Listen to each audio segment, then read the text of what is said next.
Bienvenidos a este video ejemplo. En este problema nos hablan de un amplificador que está alimentado por dos fuentes de voltaje, una con un valor de VDD positivo y la otra fuente de un valor de menos VDD. De forma tal que cuando dibujamos la curva de transferencia de este amplificador, notamos que el amplificador se satura a un valor de voltaje de salida que está dentro del rango de 1.2 voltios de la fuente de voltaje que alimenta el amplificador, que en este caso es VDD. Así que lo máximo que puede llegar en la salida antes de saturarse es un valor de VDD menos 1.2 voltios.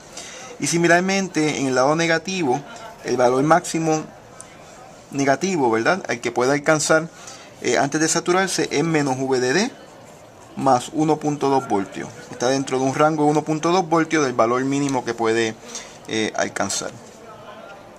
El problema entonces nos dice lo siguiente, nos pide lo siguiente, nos dice, mira, si la ganancia en la región lineal de este amplificador es 500 voltios sobre voltios, calcula para tres valores distintos de VDD cuánto es el valor máximo de la salida de un sinusoide en la salida antes de que se sature esa señal. Y también averigua cuál es el voltaje correspondiente de entrada que nos lleva a ese máximo de voltaje en la salida sin que se sature la señal. Así que para simplificar un poco, vamos a hacerlo a modo de una tabulación. El problema nos pide que para fuentes de más y menos 5 voltios, alimentando el amplificador, más y menos 10 voltios y más y menos 15 voltios, determinamos desde el punto de vista del output cuánto es el voltaje pico de la señal sinusoidal que puede haber sin que se distorsione.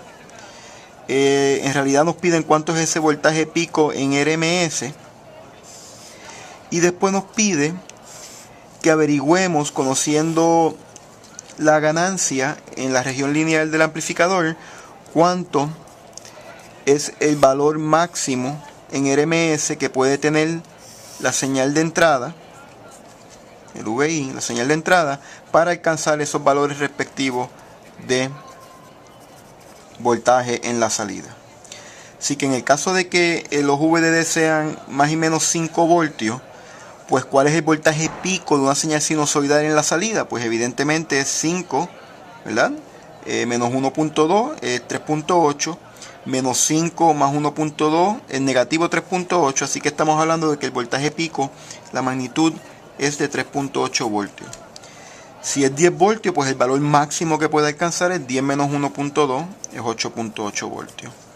Si el VDD fuera 15, el valor máximo que puede alcanzar es 13.8 voltios.